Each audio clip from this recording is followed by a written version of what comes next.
Hello, good afternoon. Happy Thursday. I hope you're having a great week. So, today we are getting back into The Path of Alchemy, Energetic Healing, and the World of Natural Magic by Mark Stavish. And today we're going into Chapter 9, entitled The Red and White Stones of Alchemy. And our chapter overviews are the Philosopher's Stone and the Elixir of Life, the Solar and Lunar Stones, and Psychic Centers and Awakening the Inner Alchemist. Boom. All right, let's do it. The Stones of the Royal Art. Alchemy is often called the royal art and is considered to be the pinnacle of Hermetic practices. Its goal is to perfect the human personality through a series of chemical and metallurgical operations, which, if successfully completed, are seen as a material demonstration of an achieved interior state.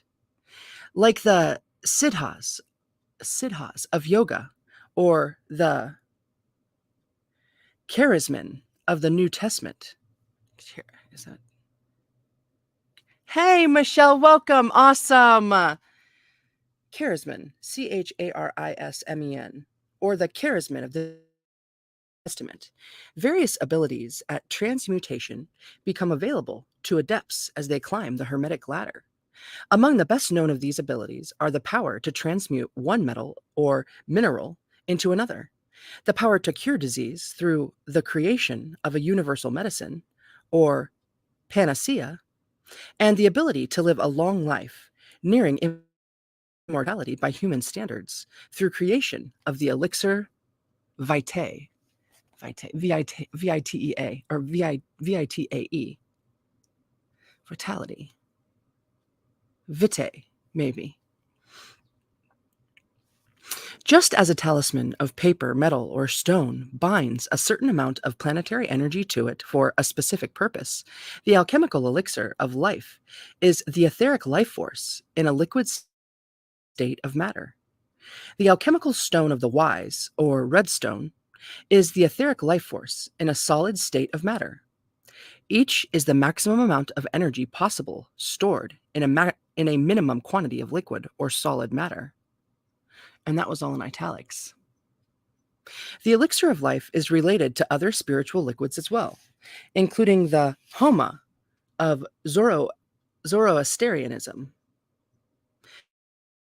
soma of the Vedas, ambrosia of the Greeks, and cinnabar in Taoist alchemy. Cinnabar, which is an actual stone, which contains mercury and can be dangerous when it's worked with. I guess mostly it's stable, but I think the particles, you can ingest them and then it can become dangerous to you. Or when you start actually doing alchemical work with them and working with different heat temperatures, that it can become dangerous. But it's beautiful. Cinnabar.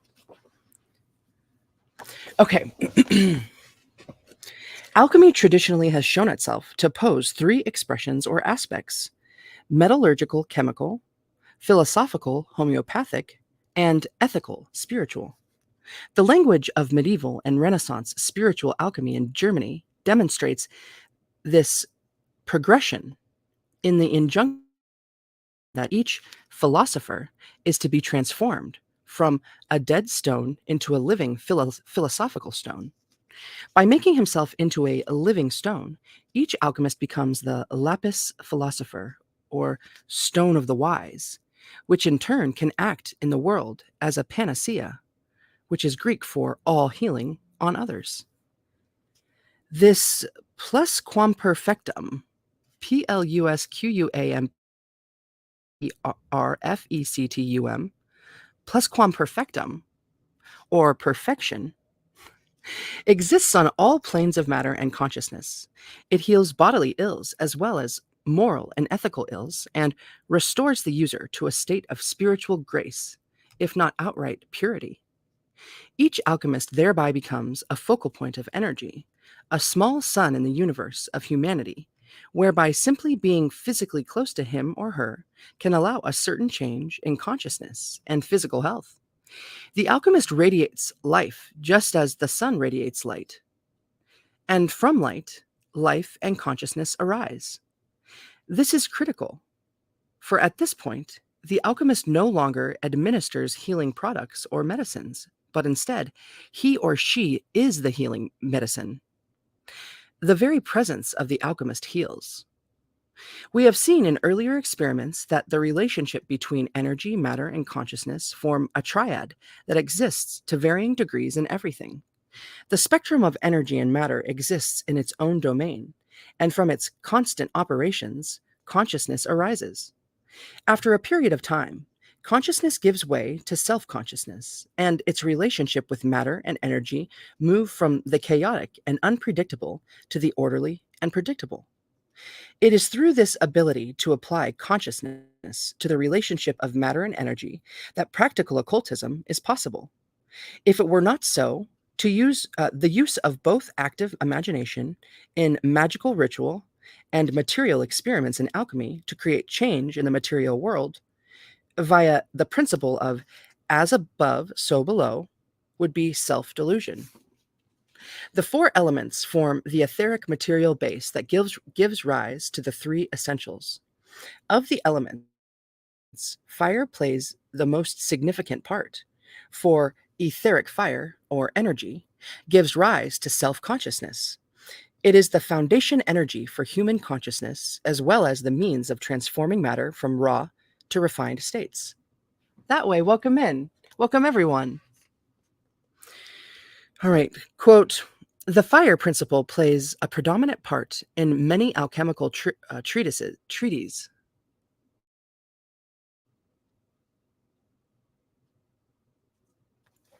Is that how you say it? It's on two lines. Why is that always a challenge for me? Treatises. Treatises. Treatises.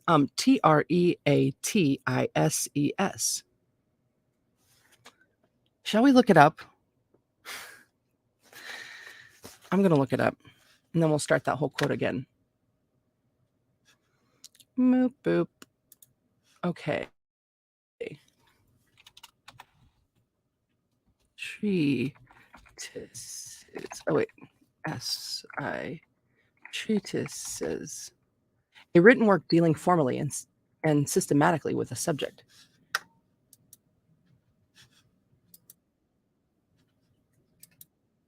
Treatises. Treatises. Okay. a written work dealing formally and systematically with a subject. Treatises. Okay, so quote. Oh, let's get back to the YouTube land. Quote, the fire principle plays a predominant part in many alchemical treatises, for it is the soul of the microcosm. The elemental atoms of this fire, certain alchemists tell us, pervade the universe in the form of currents. These produce light when they intersect in the heavens, and gold when they meet beneath the ground. Light and gold are sometimes considered to be fire in its concrete state. To materialize this gold, which is sown profusely throughout the world, one need only condense widely scattered atoms. Properly speaking, gold is not a metal. Gold is light. End quote. Whoa. I love that.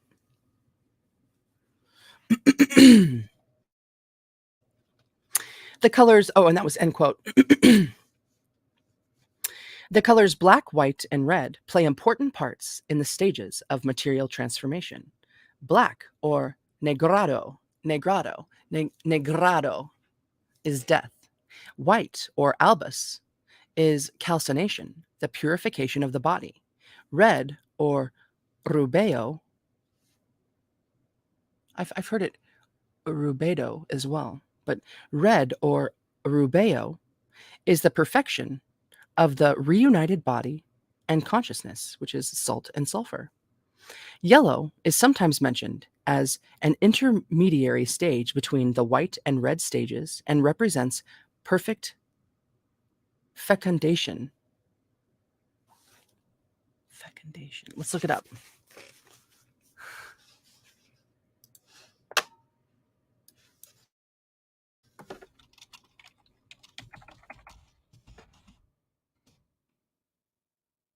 Making fertile as by applying fertilizer or manure.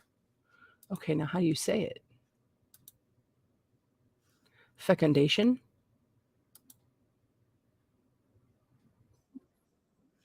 Fecundation. Okay, thank you.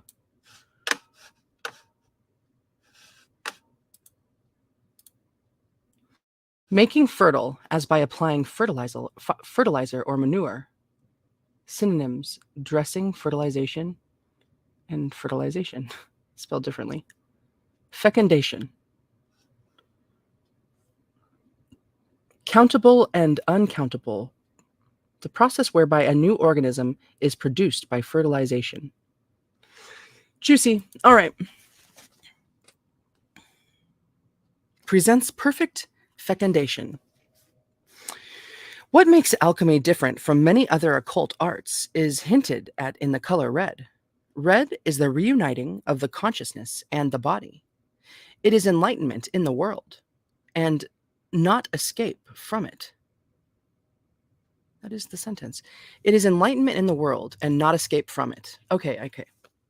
The red stone permeates all creation and anchors the energies of the cosmos into the physical life. It may be coincidence that with these four colors, we have the four colors of Tibetan Buddhism as well. However, it is important to know that some old schools of Buddhism place their doctrinal origins in Egypt. The Bon tradition, capital B-O-N, the oldest of the Tibetan religions and indigenous to that land prior to the arrival of Buddhism, claims three places of influence for its doctrines and practices, one being modern Persia. Do you see? Voy, welcome in. Good to see you, dude. Awesome. Oh, Persia, which is like, I feel like that's where tarot came from, but at least that's the oldest place we can trace it back to. Persia was invaded by the Aryan people, hence the modern name Iran, who came from the Caucasus Mountains. The area now known to be the home of Sanskrit, the mother of all languages, giving some physical connection to these ancient traditions. There is also evidence that people from the Caucasus, right? Caucasus, I think. There is also evidence that people from the Caucasus may be the source of Egypt's mystery teachings on some level. Evidence also suggests that this region of the world may have been home to the primordial tradition sought by so many students of esotericism.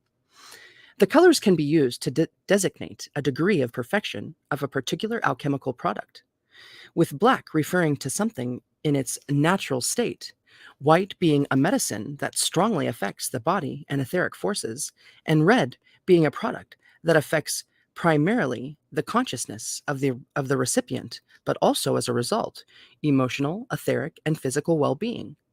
These two elixirs or stones are known as the white elixir or stone and the red elixir or stone. This gives us two levels of products, one mainly physical and one aimed at the spiritual. There is a third product, little spoken of, called the firestone, which affects the spiritual on a highly transcendental level. Little is known or written of this stone, and it may refer to a perfection on the plane of consciousness related to Saturn or Binah, just as the red and the white refer to the sun, Tifereth, and the moon, Yesod, respectively.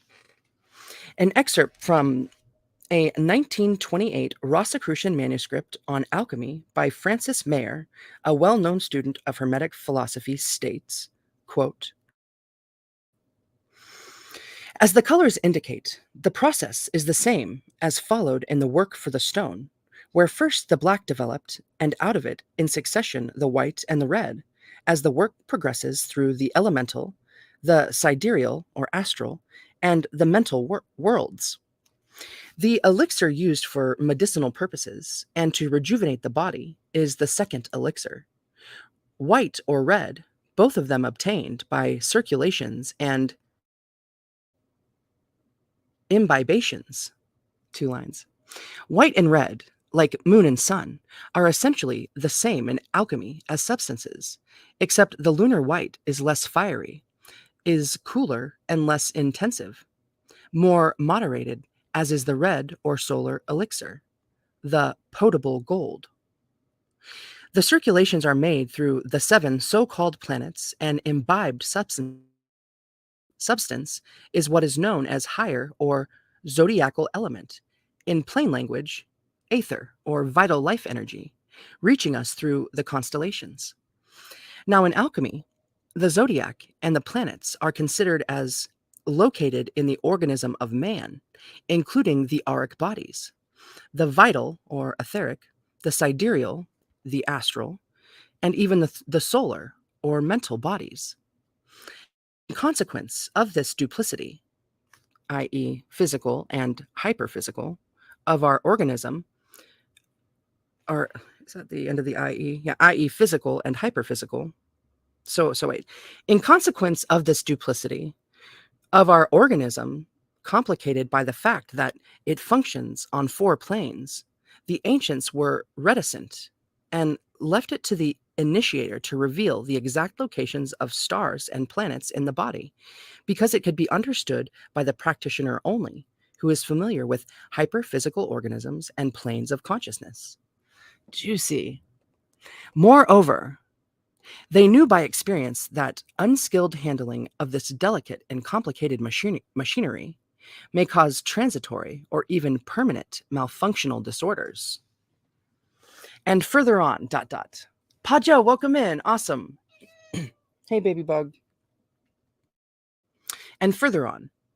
So, while it is still difficult to find the exact actual locations, it has become an open secret that the planets and the zodiac of the sun, as well as the moon, or the psychic centers, are centered in or around the brain, the spine, the glands, and the diverse plexus. Also, that these organs are in more or less constant and intense intercommunication with the circumambient aether. Circumambient. Let's look it up. Circumambient. We're still not done with this awesome quote. It's from a Hermetic philosophy student, Francis Mayer, in 1928 from a Rosicrucian manuscript. Okay, so circumambient. Cool. Let's find out.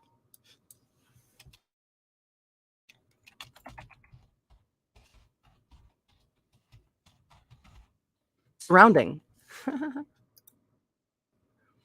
It means surrounding. That's all it says. Circumambient. He could not see them clearly by reason of the circumambient water. Cool. Okay, back to YouTube's. Yeah, circumambient. So, also that these organs are in more or less constant and intense intercommunication with the circumambient aether. Cool. All right. Consequently, the 7 circulations and following imbibations by which the white and red elixirs are produced mean in plain English, but circulations of our vital energy, our fixed power, through different plexus and glands, also brain and spine, as well as the reinforcing of this energy by imbibations from the circumambient aether, our volatile mercury, which by the operation is drawn in, becomes assimilated, coagulated, and fixed in our organism. The indicated fact that the sun, moon, and mercury have to be united informs the alchemist that in the operation, the solar plexus is governor of all the other plexus, and the gonads, or the testicles, or the ovaries according to the sex of the operator, as governor of the other glands. Also, the glands in the brain are the main factors. Thus, these circulations energize through the solar plexus, the whole sympathetic nervous system, while the glands energized stimulate the production of the hormones, governors of the vegetative part of our life, and to a certain extent of our emotional life too. It is not difficult to comprehend that such stimulations performed regularly and in accordance with the methods of tradition could have curative effects and would continued and when continued systematically were able to keep body and mind vigorous, even to rejuvenate it and prolong life to its natural limits. For our old alchemists were less optimistic than some modern doctors who believe that life in the flesh can be extended indefinitely. As is well known, the alchemist and the magus had to observe certain self discipline before they started operations. This consisted of the purification of body and mind, moderation in eating, strict sobriety, abstinence from sexual relations, also frequent meditations and prayers, during at least a whole week before commencing the circulations and imbibations. The intention of this discipline is obvious. They desired to store up or conserve by saving the vital and especially the generative energy, and to imbue the other organs with it, also to make themselves fit, by purification of body and mind, to attract the aether and to be able to bear the more rapid and intense vibrations of the higher vitality. The special esoteric prayers were to prepare the inner mind for the expected higher states of consciousness and to attract the primordial aether. Modern medical science, and this is Arthur's note from Modern as of the 1920s, which experiments with good results chiefly with the endocrine glands and the gonads to cure and rejuvenate men, could safely endorse these preparations. But while the operations mentioned did their work on the alchemist himself, in order to have the elixir ready at hand or to administer it to others, it was necessary to embody it into some substance which could be handled as any other medicine. Paracelsus and Bulwer-Lytton indicate sufficiently how this was done. Certain plants, mentioned only as simples, have been gathered, their quintessence taken out in liquid or pulverized form, the curative properties of which were then enhanced by projecting on it and incorporating into it the tincture, the reinforced and ennobled vital energy of the alchemist, or matter, and gather his simples, and out of these made only two groups of medicaments. Medicaments. Singe Man, a long time no see. Good to see you, dude. Medicaments. Let's look it up. Medicaments. Is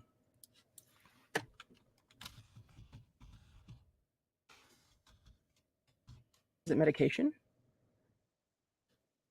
Substance used for medical treatment. Medicament. Cool. A substance used for medical treatment.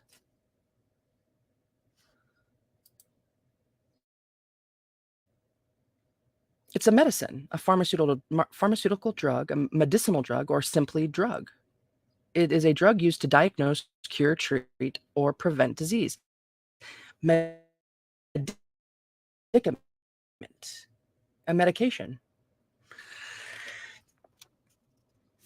So I'm at the bottom of this, right? Okay, so, and out of these made only two groups of medicaments, one for the lymphs, and the other for the blood. For according to alchemical theory, all diseases originating in the patient are caused by corruptions of one or the other of these fluids.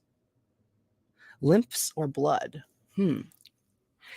Considering the close relationship between the lymph and the blood, as well as their respective colors, the analogy between these two groups of medicaments and the white and red elixir impress itself on the mind. White and red elixirs, however, likewise their modern substitutes, are but the second elixir, curative and rejuvenating. But hardly anything is or was printed concerning the third elixir produced by fermentation, the spiritual and only complete elixir, which should rejuvenate man and make him immortal. End quote. Juicy, juicy dudes. Plus, yeah, okay, so lymphs and like freeing all that up and like creating an alkaline environment in our bodies, which is like getting rid of phlegm. Okay. The author of this manuscript refers to the solar plexus as the master of the other nerve plexi in the human body. Juicy little tidbit that Horns of the Goddess Dolores Cannon book I just started narrating last night, and we were reading about that past life of the high priestess Druidess. All their energy was then being like coming in through their solar plexus, like through their hands with a special like hand placement. And it was all out and in through their solar plexus. Juicy. Your Highness, good to see you. What? Awesome. Okay. So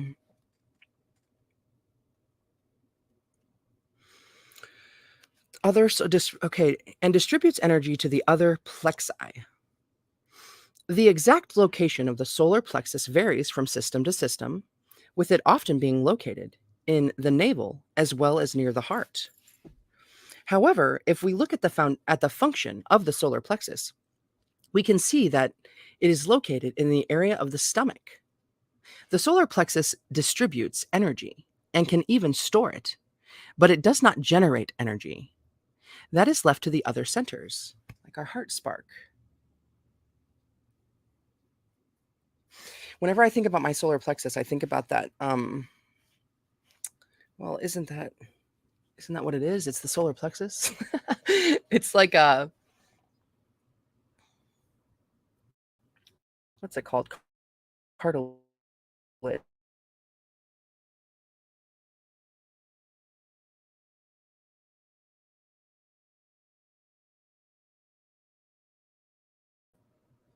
What the? It says I have 2 bars. Okay, looks like I'm back. Let's continue. So the solar plexus distributes energy and can even store it, but it does not generate energy. That is left to the other centers. The ability to absorb and distribute energy is crucial from the occult point of view. The idea that the stomach can absorb and distribute energy can be found in Egyptian funeral texts and earlier shamanic legends and practices. Shamans were said to have a white phlegm in the stomach that was their power, and they could spit this out for their students to partake of in a sort of ritualistic cannibalism. Whoa. So when I was in anatomy 3 years ago or something like that, my anatomy teacher told me that science was starting to recognize a whole nother organism inside of our stomach. And it was like this, it was like an organism that was a bunch of different cells, but that it was like sentient, and that it like our gut really does have choices. And excuse me, she never said a name for it, but I found that to be fascinating, and I didn't forget. I remembered. Perceptions of the energies as they are radiated from the solar plexus tend to be more emotional and physical in expression than when perceived from other psychic centers. Paracelsus states that the secret fire, which he calls the archeus, archeus, archeus, or quintessence, also known as cosmic energy in modern terms, is equally distributed throughout the human body. The life energy, or spiritus vitae, is derived from the sun's energies as they interact with Earth, spiritus mundi, and contains all cosmic influences. Excuse me. It is the cause by which the cosmic forces act upon the physical world and human body. The single most important aspect of the secret fire is that it is magnetic in nature and is not limited by the physical body, but rather radiates within the cells of the body and around it, forming the human aura. Its predominant geometric characteristic is that it forms luminous spheres when it is concentrated. Dude. In alchemy, There is one essence, the Heil or chaos of the alchemist, which divides into niter and salt, which in turn give rise to life and matter. But this is not completely true, as the division is not complete. There is no break between these two extremes of manifestation, one being pure active energy and the other being pure passive energy or matter. The analogy of keys on a piano is more fitting, as continuity, repetition, and increase or decrease in octave is the path of nature. Just as this apparent division, or more accurately, as we said, discrete concentrations of various levels of life energy, appears on the grand or cosmic level, we see its reflection in our solar system, with the sun's energy providing both active and passive expressions to each of the planets, and the moon acting as the sun's shadow. In the physical world we inhabit, this polarity is in the physical world we inhabit. This polarity is seen in the expression of the elements. In our bodies, it is seen as the two main physic or psychic channels, one active, one passive, both supplied by the same energy, and the various points of concentration of this energy when the channels overlap, or the psychic centers. The process is repeated regardless of the realm, with all beings composed of various degrees of sulfur, or consciousness, mercury, or energy, and salt, matter. Archaic occult systems, such as shamanism, and later developments, including Kabbalah, often only used three principal psychic centers, which correspond to the three critical areas of the body: head, heart, and stomach. On a physical level, life could not be sustained if one or more of these areas were seriously damaged. On a psychic level, they are seats of emotional power and energy. The Super Yetzirah assigns to them the three mother letters of the Hebrew alphabet. Shin, or fire, corresponds to the head. Aleph, or air, to the heart or chest. And Mem, or water, to the stomach. In alchemy, similar attributions are given: mercury to the head, sulfur to the heart, and salt to the stomach. You know, in other cultures, people didn't believe that all of our knowledge resided in our brain. Sometimes they thought that it resides in our heart, and that's where we think from. Isn't that fascinating to imagine? I feel like our head is like our brain. It's a receiver and a broadcaster, and we're always retrieving energy out of our own auric fields, our own bioanatomy. And I don't think that's where our memories are held. I think are held. I think our memories are held in our actual like biofields, and they're 6 feet out from us on either side. And the outermost layer is our first year. Like the rings of a tree, it can be read. Hey, Mystics, good to see you. Me too. Oh my gosh, I'm so thankful that we get to read this together. But yeah, it's interesting to think about other cultures and how they really felt that we made all of our decisions and that we would like think through our hearts. I love that. Okay, so in individuals for whom the energies of matter or salt dominate, concrete ideas will dominate, along with powerful passion and instinct. Violence and criminal activity will not disturb them, and they will have very little energy of self conscious nature. In individuals for whom the energies of the mind, or Mercury, dominate, thought and abstraction will come quickly and easily, as well as an interest in esoteric and occult topics. Those whom the energies of being, or sulfur, dominate, religious, particularly devotional mysticism, and esoteric ideas will hold a powerful sway. They are broadly active, and they acquire wealth easily. Yeah, my gut feeling, right? Yes. And we all have different balances of all of those, right? And it's just like our astrological signs and all the elements. Man, it's so cool how everything pieces together. The purpose of the brain, or Mercury, is to act as a bridge, a tool between self consciousness, which is sulfur, and the body, which is salt. The energies of the body are needed and useful, but they must be purified. If they are destroyed, then consciousness cannot manifest. If they dominate, then consciousness is dramatically reduced. The actions of Mercury, or mind brain, must be to constantly unite these two expressions of energy. These attributes are meant to demonstrate that the physical body, when in harmony with the mental and emotional qualities of the consciousness, become a living philosophical stone. They also give us keys for our meditations when working with the ideas surrounding the three essentials. These essentials have specific areas of concentration. However, each psychic center has its own essentials. Dude, can you hear that bird? It's so loud. It's spring. For example, salt or matter is assigned to the stomach or navel.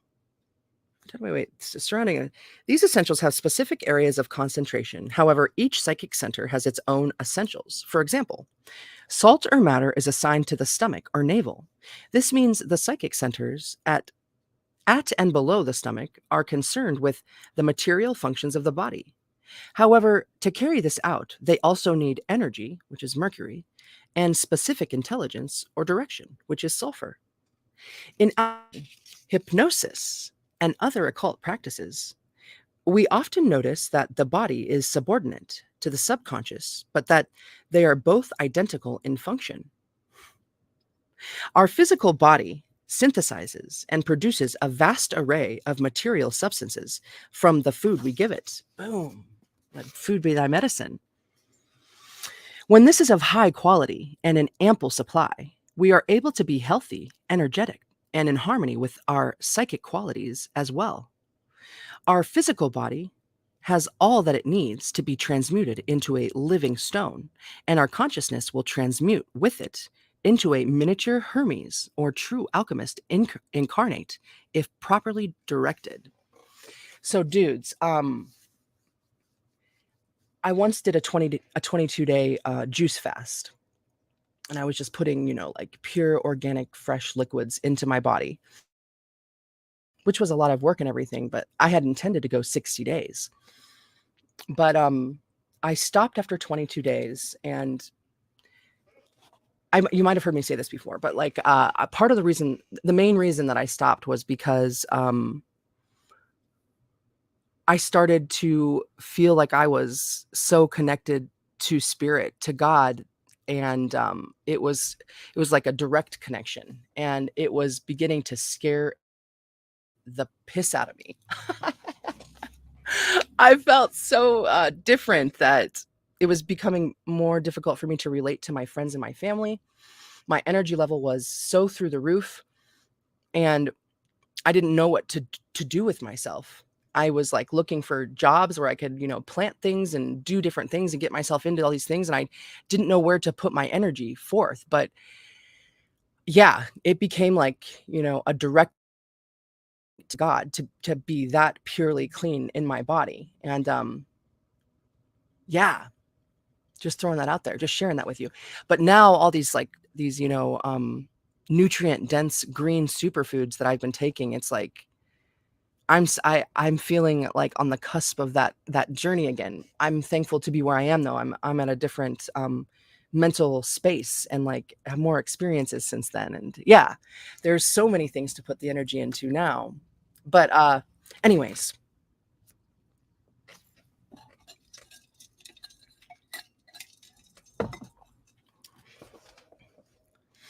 in the same fashion, our subconscious creates for us a synthetic whole based upon the quality of food, emotions, images, and ideas that we feed it.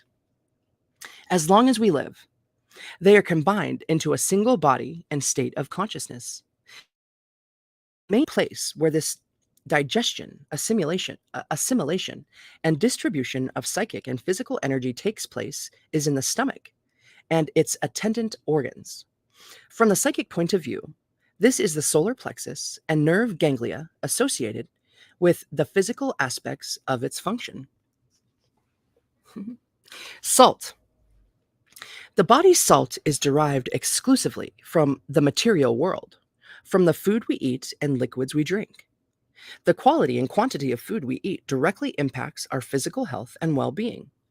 The diaphragm, that's the word I was trying to think of, diaphragm, where the solar plexus. Okay, so the diaphragm controls respiration and therefore the amount of energy the body takes in. Yet, despite poor nutrition, the body is an effective machine that is also able to extract life energy from the air we breathe. Juicy. Yeah, micronutrients, totally. Mercury. The air we breathe supplies us with the necessary mercury, or life energy, secret fire, that animates our physical bodies. To acquire adequate mercury, it is essential to breathe deeply and fully.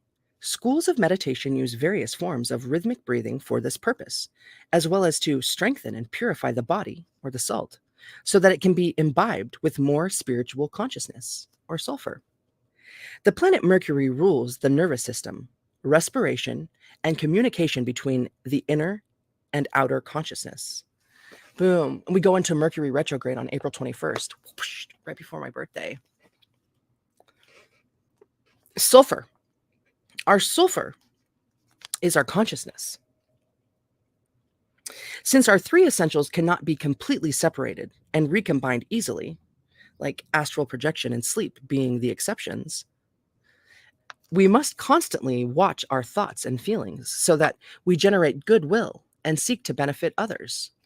Our body responds to the thoughts and feelings we hold.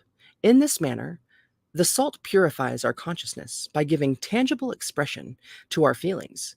As we hold in our heart, so we are. Boom. The three principles or essentials of mercury, sulfur, and salt must be understood in the macrocosm, or in the macrocosmic and microcosmic interpretations for genuine alchemy, i.e., transmuting power, to be developed and expressed. The key to success on the alchemical path is simple. Be confident and focused in your work. Be kind, generous, and helpful to others. Be imperturbable in the face of confusion and chaos. And be humble by knowing that all alchemical work prepares us for illumination, but only inner grace can give it. Dude. The role of Saturn in alchemy, quote, Saturn eats its young, end quote, is frequently heard in astrological circles and refers to the effects time has on all of creation. What is created will at some point become uncreated. What lives will die. Nothing in the material world is permanent. The entire Buddhist philosophy is based upon this simple truth.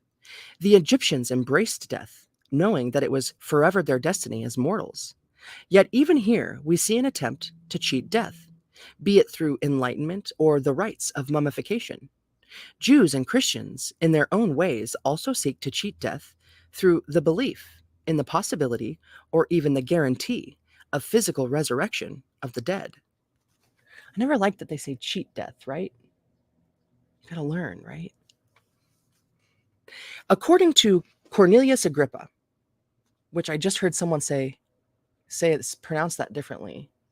Agrippa, I think they said. But I didn't know it that way. So according to Cornelius Agrippa, quote, in the human body, there is a very small bone called luz, L-U-Z, by the Hebrews, which is the size of a pea and is incorruptible. Also, it is not capable of being damaged by fire, but always remains unhurt. According to Jewish tradition, when the dead are raised, our new bodies will sprout from it as plants do from seeds. However, these powers cannot be fathomed by the mind, but have to be verified empirically, end quote.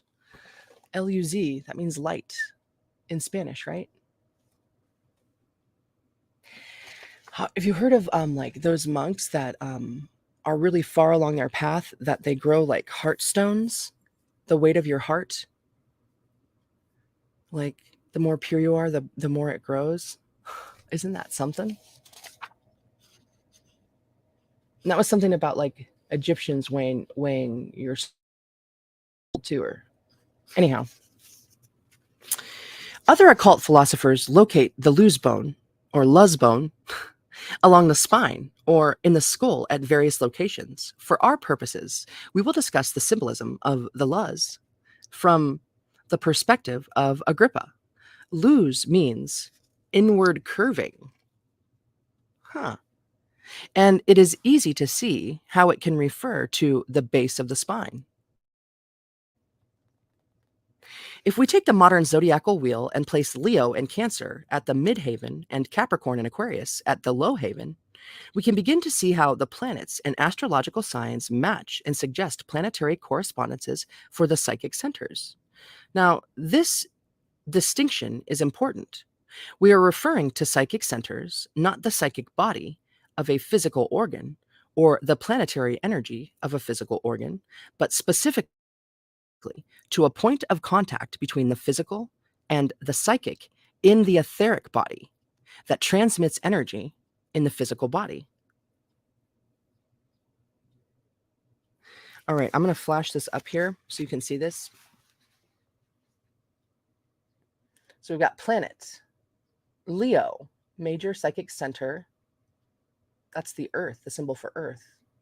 And we've got element of the zodiacal sign, fire. And then the plus means yang. Ganglia or gland, coronal pineal. And then alternate attribution for the psychic centers, sun, active, niter. Okay, I'm gonna. Oh wait, is that this? That's the sign for the sun. The circle and the dot. Wait, right? What's the sign for the earth? Alchemical symbol for earth.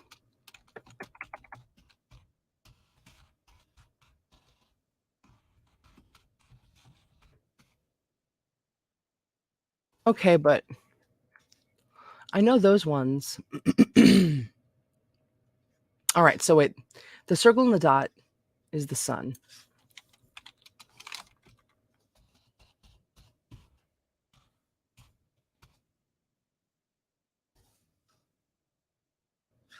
Okay, and then a circle with just an X like this, that's the earth. Okay, excellent.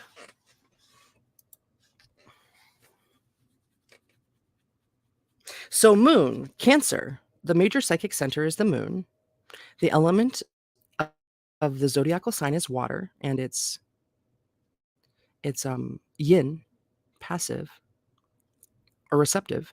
Ganglia or gland is frontal or medulla oblongata, and the alternate attribution for the psychic centers is the moon, passive, salt.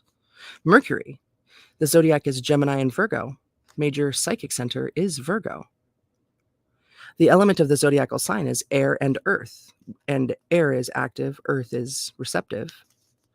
Ganglia or gland. How do I say this? Laryngeal.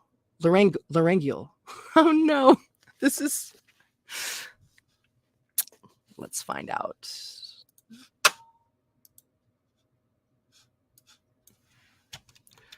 Laryngeal.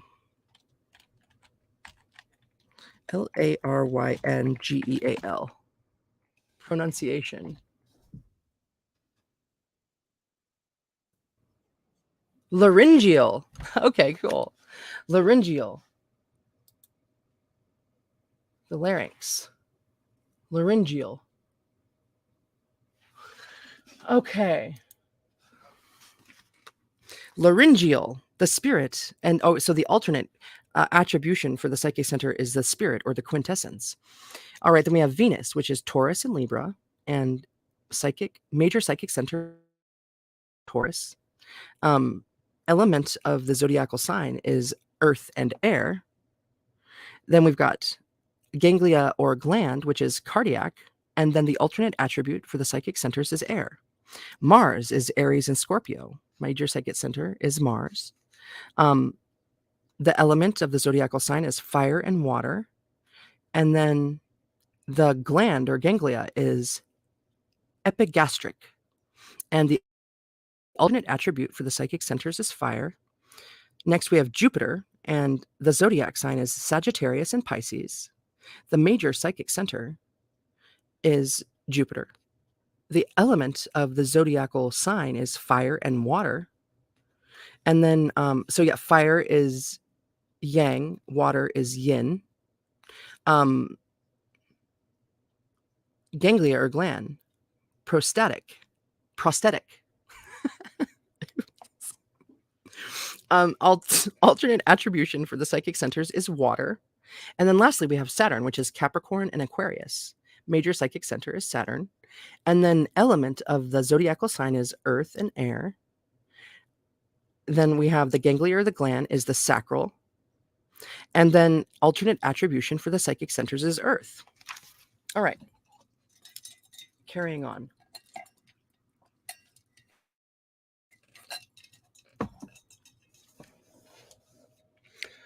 This point of contact can be described in astrological, elemental, or planetary terms. And depending on your perspective, that is how they will be experienced. This multiplicity of seemingly contradictory correspondences for the various psychic centers can be easily resolved if each set of correspondences is looked at separately as an independent system.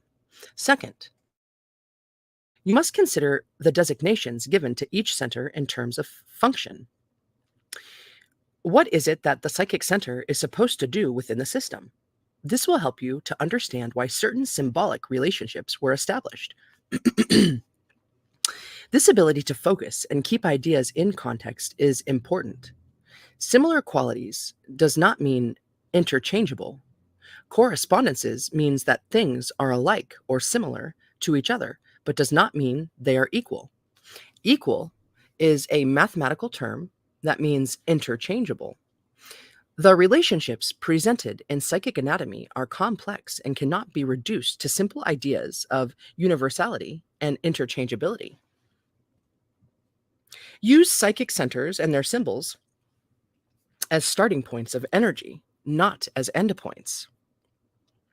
With over 700 psychic functions in the human body, there will always be areas of disagreement between systems and models, as these are but humanity's crude attempt to put into concrete language, set in time and space, experiences that are synthetic, dynamic, and changing depending on an individual's degree of initiation or personal integration.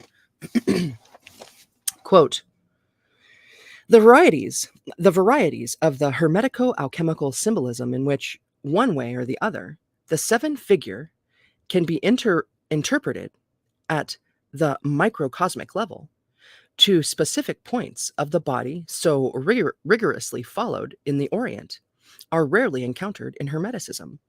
We encounter the most explicit reference, conforming quite closely to the Hindu teaching in this matter, to the fourth illustration annexed to George Gitchell's Theosophia Practica. In this illustration, the coronal, frontal, laryngeal, cardiac, lumbar, umbilical, and sacred regions are indicated by means of the hermetico-astrological ideograms of the planets affixed at points given in each of these religions. End quote. Wow. The order of the correspondence given to the psychic centers relates directly to the path one is working. While centers are stimulated by the work, not all are opened in the same order or to the same degree in all paths. Only at the very beginning of the work, when each being is in ignorance, and at the end, when each is illuminated, can they be said to be equal. It is foolish, time-wasting, and in some instances dangerous to interchange systems and correspondences as if they were parts of a child's toy. Boom, we're just about the end here. So key points are: alchemy has three aspects: chemical, metallurgical, physiological, macrobiotic, and spiritual ethical. Transmutation, healing, and longevity are concrete expressions of inner states of consciousness. Interior purification and transmutation must occur prior to external transmutations. Light is the key to magic and alchemy. Light is life. Matter is solidified light. Gold is the perfect expression of matter, and therefore light in the material world. The endocrine, nervous, and circulatory blood and lymph systems are all stimulated and brought to higher levels of functioning by alchemical experiences. And lastly, fire is energy. Colors represent the stages of the work, or intensity of energy and degrees of perfection of the matter. General assignments for Chapter 9. 1. Review your experiments to date. Pay attention to how well you were able to handle the fire or energy aspect of the operations. Were you in a hurry? Did you push the fire up and down constantly to either speed up the experiment or prevent damage to the matter? Has your tolerance for heat, light, and work requiring patience increased since you began your alchemical work? 2. Obtain a general text on human anatomy and become familiar with the basic systems and functions of the human body. And 3, read a book on general astrology. Pay attention to the idea of cycles and character influences as a result of cosmic radiations. Dude, this is good. Okay, so meditation practices for Chapter 9. 1. Imagine yourself as having completed the great work of alchemy. Wow. Is it ever done? I never imagined that, though. There's always more to... Okay, so 1, imagine yourself as having completed the great work of alchemy, as being in possession of the Philosopher's Stone, the panacea to cure all ills, and the elixir of life. What does it feel like? What is it that you need to make this visualization a reality? I love this. But even when we get to that point, then there's so much to do, right? Okay, maybe not. I don't know. I'm not there, right? Okay, so 2. Imagine that your creative sexual etheric energy radiates outward from the sexual center and permeates your entire body, continuing to radiate in a bluish violet light, sometimes bluish gray, but it must be bright, interacting and penetrating everything it contacts. 3. Imagine imagine your sense of self, your spiritual power, radiating out from your heart and permeating your entire body as a reddish golden light. Imagine that this light and energy continues outward, interacting and penetrating everything it contacts. The living stone. Prepare yourself for meditation and then continue as follows. 1. Contemplate a brilliant sphere of light above your head for 2 or 3 minutes. Breathe in and feel the energy going directly toward your solar plexus, about 3 to 4 inches below the heart. And imagine a line of light in extension from above. 2. As you continue breathing, focus on your solar plexus and imagine that it is a brilliant sphere of red, reddish gold, or reddish purple light. Imagine and feel its magnetic field, and feel that it is a massive concentration of life energy. 3. Simply continue to breathe, either foursquare or at your own rhythm. Focus your whole being in your solar plexus with the feeling of perfect harmony, balance, and maximum life force concentrated within you. 4. As you progress, sense this focal point of energy growing strong and solid, and with it, its magnetic sphere penetrating in a spherical fashion. Your body and aura. Wait, I don't know. Wait. Its magnetic sphere penetrating in a spherical fashion your body and aura. Okay, I get it. Continue with this until you can easily sense your aura as having a firm surface about 10 to 12 feet from you in all directions, filled with this powerful energy that radiates from the central stone in your solar plexus. All right, individual Mercury. 1. Imagine a brilliant solar energy in the area of your heart. Feel its heat and warmth emanate outward. Feel the vast magnetic field of energy around it as you would feel the heat radiating from a lamp or an electric bulb. As you inhale, imagine the little sun growing brighter, and as you exhale, imagine its sphere of influence, the magnetic sphere radiating from and around it expanding. Do this several times. 2. Move your attention to your head and imagine that there is a brilliant crescent moon in the center of it. Imagine it silvery white in color. Feel its cold, contracting nature, as if everything that comes near it is caught in its inward pull. Feel a cool magnetic field around it, which expands as you inhale and contracts more strongly as you exhale. Do this several times.